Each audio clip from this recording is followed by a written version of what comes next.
Most Minecraft players would agree that the Mushroom Island is a very unique biome. No hostile mobs spawn here, food is plentiful, and it's a perfect building location. But Mushroom Islands aren't just unique to casual players. Seedfinders take great interest in them because of their generation quirks. After the release of 1.18, with the rise of the new noise map system, Seedfinders started asking some interesting questions about the new Mushroom Islands. How rare are they now? How big can they get? And importantly for this video, is it possible to squeeze a normal island inside one? Today, we'll be going over Minecraft's history of mushroom rings, and how what was once thought impossible has been found. First, a short backstory on Mushroom Island generation. I've covered this many times in other videos, so I'll make this snappy. Mushroom Islands require the value of continentalness, one of Minecraft's 5 climate noise maps, to go below negative 1.05.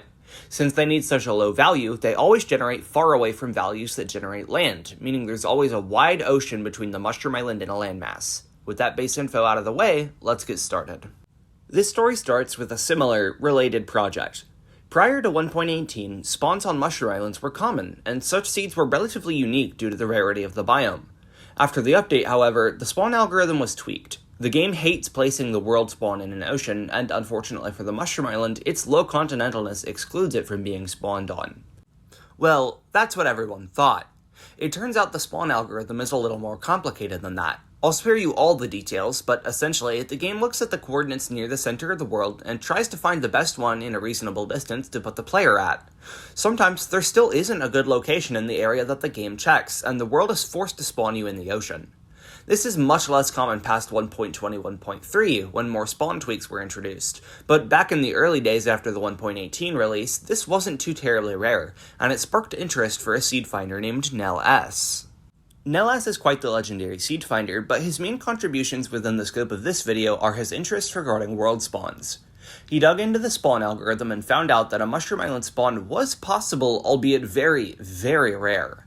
The game can force you to spawn in an ocean, but even if it picks an ocean as the spawn point, it really doesn't want to put you underwater.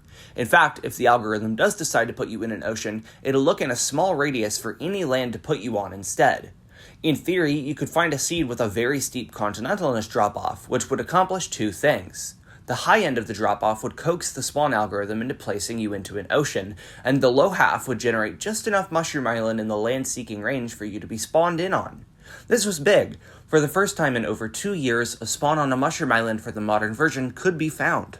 In the summer of 2024, a group of seed finders, including Jero, Meox, Pidge, Nell S, and myself, put a huge amount of compute power into a skillfully crafted search created by Jero and Nell S. Eventually, a seed with the Mushroom Island spawn was found by Jero. But that isn't the end of this story. A new project regarding Mushroom Islands was on the horizon, finding a spawn inside a Mushroom Island ring. To pull this off, you would need to have a Mushroom Island, and quite a large one at that, with a huge continentalness spike in the center, causing the game to spawn you in the middle. Sounds simple enough in practice, but in reality, this is obscenely difficult to find. Having continentalness rise to the level required for a spawn requires a spectacularly sharp value gradient, which has to be placed in the exact center of a Mushroom Island and still not manage to break it apart. However, the seed finders had some experience finding sharp gradients from the last project, and so work began on this new one.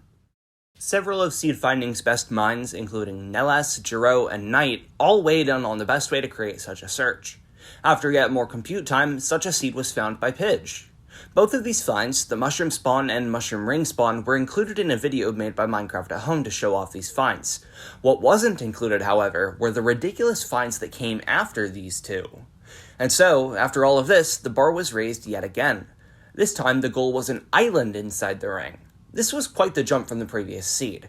There were two main paths to go down with such a search. You could either go all in and look for a value over negative 0.19 for a true land biome, or be more conservative, looking for rings with shallow ocean biomes and hoping they had small islands inside. The latter method seemed more reasonable, and many searches were tried over the next year to find a true island inside a mushroom ring. However, it seemed every seed came up just a bit short. Barely broken rings and shallow oceans missing islands were all too common in this time period, as many seed finders tried and failed to find the seed. The session that had been used, developed mostly by Jero, seemed extremely competent for the search, but I had wondered if it was possible to pick it apart and improve it. After a full restructure, I decided to search with the new version, and with some absolutely ridiculous luck, I found a ring with a shallow ocean island in just one night. This was huge. Now we could use this session to find more, and maybe even a true land biome. But sadly, not everything is that easy. My find had been a massive fluke, and weeks of search with it yielded no new results. There was one seed finder, however, named Zenith, who had immense determination to bring the true land biome inside a mushroom ring to reality. He searched for nearly 2 months before finding it. His reward? Well, the land biome was a river. No land at all. All that hard work just to find a land biome that doesn't actually generate land. Seed finding can truly be cruel.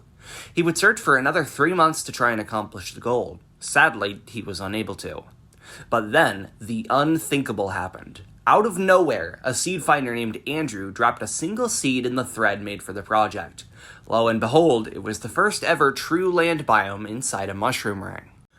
Just like with the large mushroom search, Andrew had worked his magic and knocked the whole playing field out of the park. He sent the code used to find this seed, and soon results were pouring in. And so, the final goal for this project was set. For every land biome and structure in the game, the goal was to find them inside a mushroom ring. Some of these were trivial. Beach and shore biomes were easy, and a lot of the more common inland biomes would flood in with enough time. But some of these biomes are not easy to find on such small islands. Jagged Peaks, Cherry Grove, things would need to be stepped up to find some of these rarer biomes. A new technology called noise tiling was added to the search. With this technology, the looping nature of the noise that the game uses could be exploited to find multiple candidates for mushroom rings on just one seed, nearly instantly. This was in the very early days of noise tiling.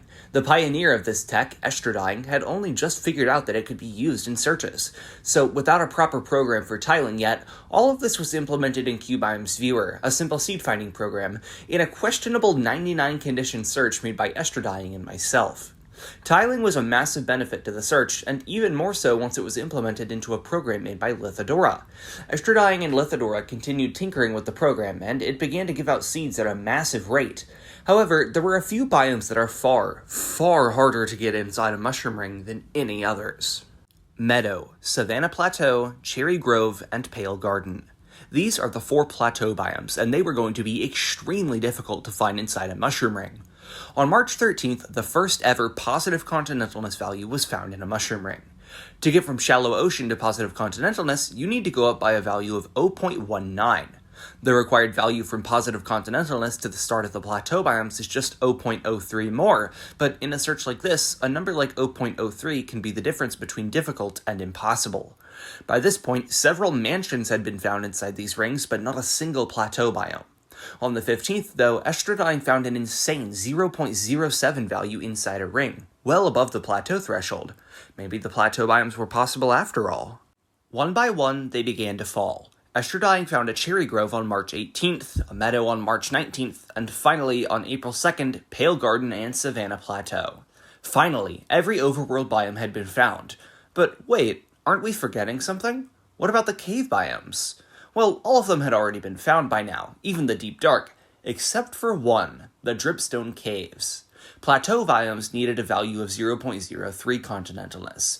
Dripstone Caves need 0.3. That's right, the difference from ocean to plateau is smaller than the difference from plateau to dripstone. This seemed like a serious limit, and there was no way anyone was finding a continentalness that high inside a ring. But Estrodying was convinced it was possible. Months and months of search time had gotten this far, so what were a few more? May passed, and then June, but the Dripstone Cave still stood defiant.